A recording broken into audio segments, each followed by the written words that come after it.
Article by Paul Joseph Watson, Thursday, October 14th, 2010.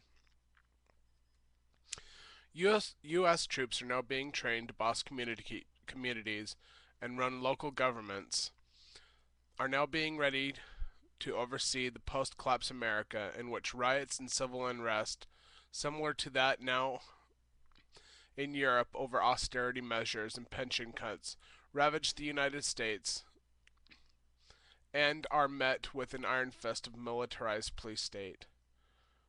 Reaction to the story earlier about the 3rd Brigade Combat Team, 10th Mountain Division, being prepared for a situation where, in essence, they will become the local government by working with local officials has been strong, with some refusing to believe that the program is geared towards anything other than operations overseas. However, as we outlined in our similar article, similar deployments by Northcom are admittedly focused around homeland patrols and training troops to deal with civil unrest and crowd control.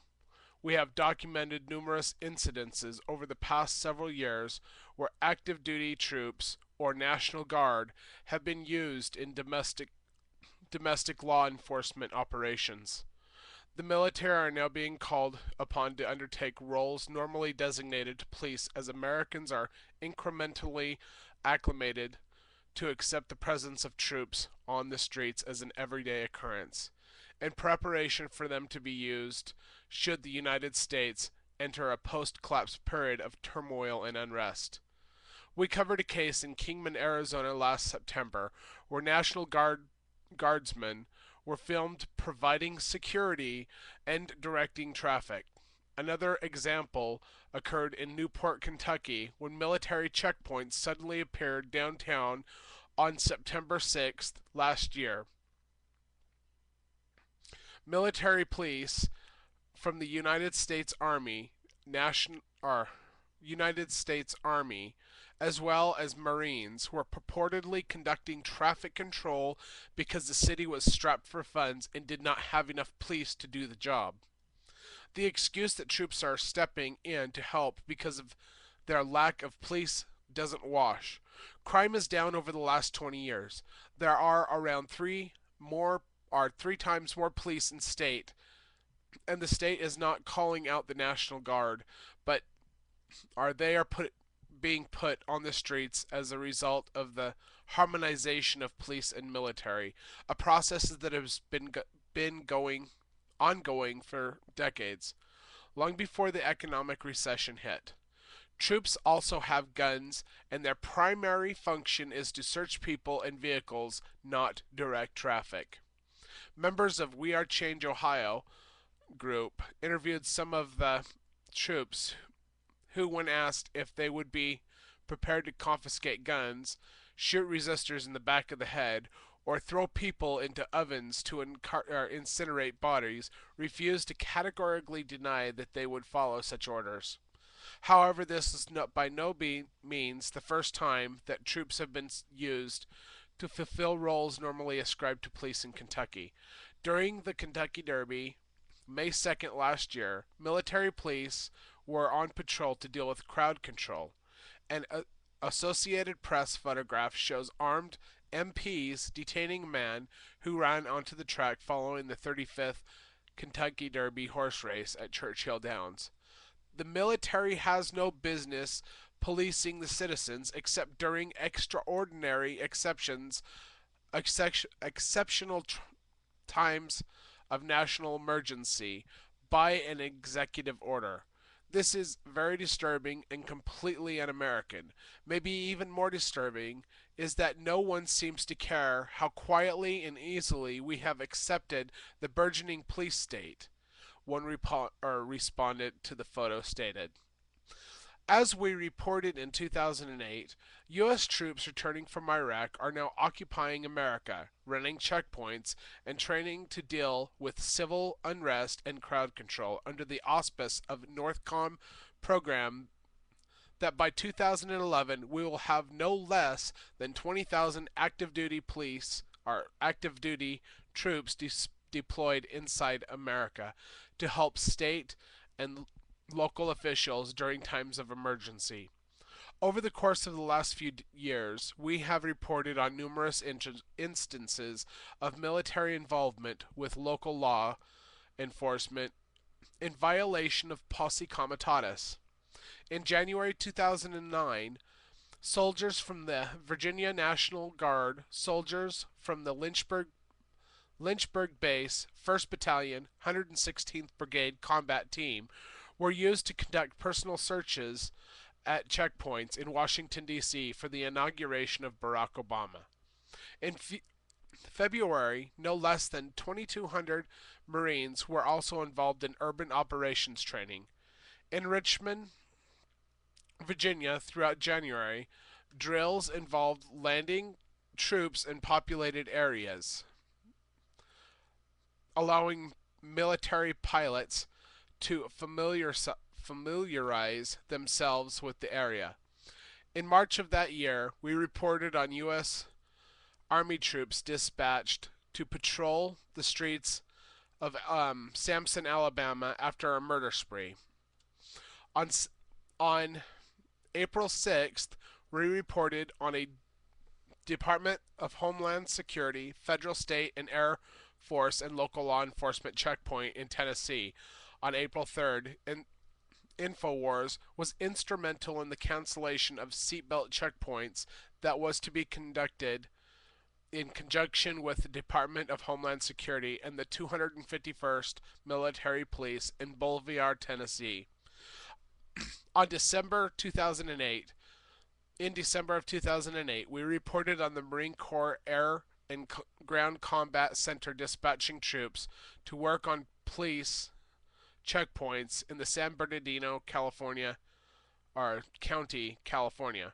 On April 22nd, we reported the deployment of 400 National Guard Combat Support Battalion troops to maintain public order at the Boston Marathon. In June, InfoWars posted an article by D.H. Williams of the Daily Newscaster reporting the deployment of 2,300 Marines in the city of Indianapolis under the discretion of the FBI and the Department of Homeland Security.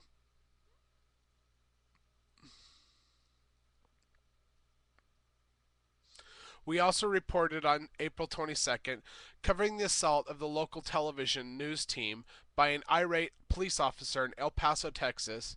A video was taken by a news photographer, shows uniformed soldiers working with police officers at the scene of a car accident. The presence of uniformed and armed military police is part of an ongoing campaign to acclimate the populace to the presence of the soldiers at public events.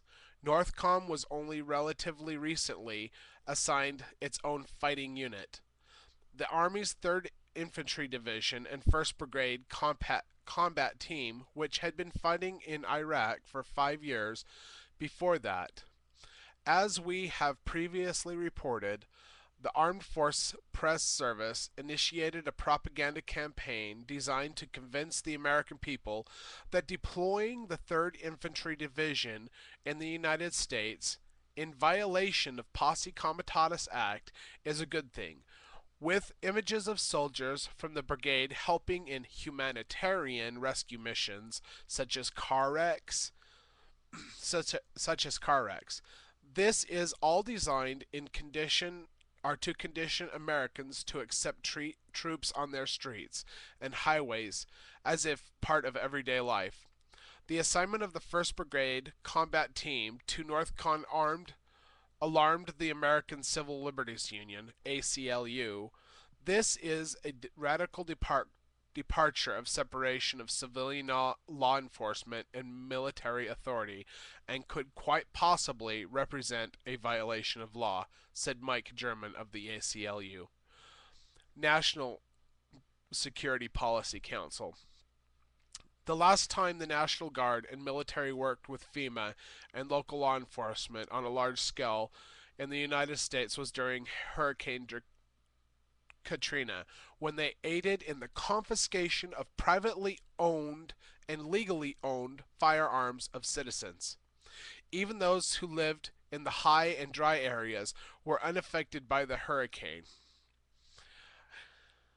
In August last year, it was reported that the Pentagon was attempting to grant the Secretary of Defense the authority to post almost 400,000 military personnel throughout the United States in times of emergency or a major disaster, wrote Matthew Rothschild for the Progressive.